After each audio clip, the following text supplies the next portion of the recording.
Next are the intracranial haemorrhages. अब इसमें 4 तरह के हेमरेज हैं, एपिड्यूरल, सबड्यूरल, सबरेक्नोइड और इंट्रा पैरेन्काइमल। अब हमें पता है कि जो 3 लेयर्स होती हैं मेनिंजेस की, पाया मैटर, एरेक्नोइड मैटर और ड्यूरा मैटर।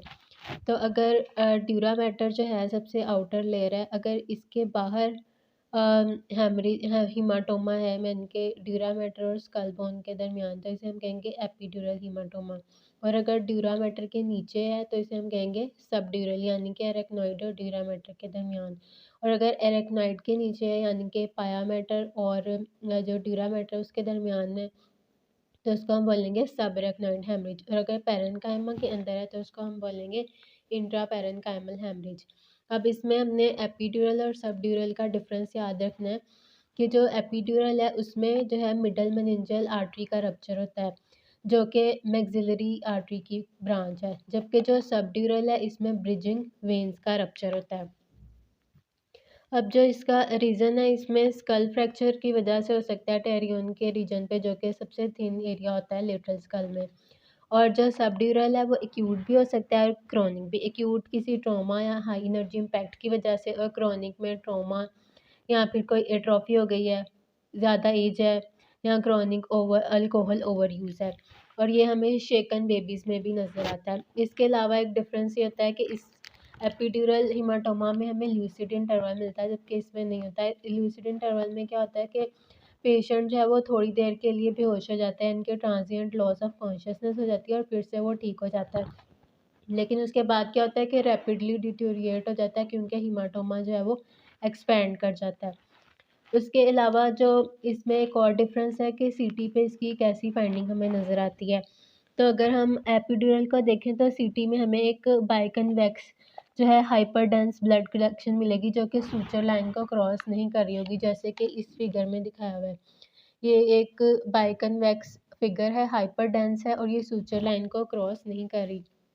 जबकि अगर हम सबड्यूरल को देखें तो इसमें एक क्रीसेंट शेप्ड हेमरेज होता है, जिस तरह से यहाँ पर दिखाया हुआ है क्रीसेंट शेप्ड हेमरेज है। और ये जो है वो क्रॉस जो है वो कर सकती है सूचर लाइन को। और इसमें जो है वो हमें मिड लाइन शिफ्ट भी मिल सकता है। अब जो एपिड्यूरल है उसमें जो स्कैल्प का हीमाटोमा होता है, रैपिडली इंट्राक्रैनियल एक्सपेंशन होती है अंडर सिस्टेमिक प्रेशर, उसकी वजह से जो है वो ट्रांसटेंटोरियल हर्निएशन भी हो सकती है, और third cranial nerve oculomotor nerve है उसकी पाल्सी भी हो सकती है। तो ये जो है इनमें कुछ डिफरेंसेस हैं। उसके बाद आ जाता है सब एक्नाइड हेमरेज, जो कि रेक्नाइड और पायामेटर के दरमियान में होगा। अब ये किस वजह से हो सकता है, कोई भी ट्रॉमा हो सकता है या एनोरिज्म रप्चर कर सकता है, सेकुलर एनोरिज्म हो गया, यहाँ पे एवी मालफॉर्मेशन हो सकती है। और इसका जो कोर्स ऑफ टाइम है वो बहुत रैपिड है। पेशेंट कंप्लेन करता है कि उसको वर्स्ट हेडेक हो रही है उसकी लाइफ की। और जब हम लंबर पंक्चर करेंगे तो हमें ज़ैंथोक्रोमिक मिलेगा, यानी ब्लडी या फिर येलो लंबर पंक्चर होगा। और इसमें क्या होता है कि जो वेज़ोस्पैज़्म है वो हो सकता है इसमें ब्लड ब्रेकडाउन या फिर रीब्लीड की वजह से। तो उसकी वजह से जो है वो इस्कीमिक इन्फार्क्ट भी हो सकता है। तो इसमें हमने इसको प्रिवेंट करने के लिए वेज़ोस्पैज़्म को निमोडिपिन देनी होती है। और इसमें जो है वो कम्युनिकेटिंग या फिर ऑब्स्ट्रक्टिव हाइड्रोसेफलस का भी ज़्यादा रिस्क होता है। तो इसमें जो इम्पोर्टेंट बात है, एक तो वर्स्ट हेडेक ऑफ लाइफ एक ज़ैंथोक्रोमिक लंबर पंक्चर पे मिलेगा, और दूसरी इसकी ट्रीटमेंट में निमोडिपिन देते हैं ताकि हम इसमें वेज़ोस्पैज़म को प्रिवेंट कर सकें। उसके बाद अगर पैरेन्काइमा में हेमरेज है तो उसको हम बोलते हैं इंट्रा पैरेन्काइमल हेमरेज। जो इंट्रा पैरेन्काइमल हेमरेज है इसकी सबसे कॉमन रीज़न होती है सिस्टेमिक हाइपरटेंशन। इसके अलावा ये myeloid angiopathy, AV malformation, vasculitis या न्यूप्लाज़्म की वजह से भी हो सकता है। और जो इसमें हाइपरटेंसिव हेमरेजेस होते हैं, जो स्मॉल पेनिट्रेटिंग ब्लड वेसल्स में होते हैं, उसको हम चारकोट बोचार्ड माइक्रो एनेरिज्म भी बोलते हैं। और यानी कि इसकी माइक्रो एनेरिज्म की वजह से हेमरेजेस होते हैं। तो ये ज़्यादातर पुटामेन ग्लोबोस्लाइडिस में होते हैं। इसके अलावा इंटरनल कैप्सूल, थैलेमस, पोन्स और सेरिबैलम में भी हो सकते हैं।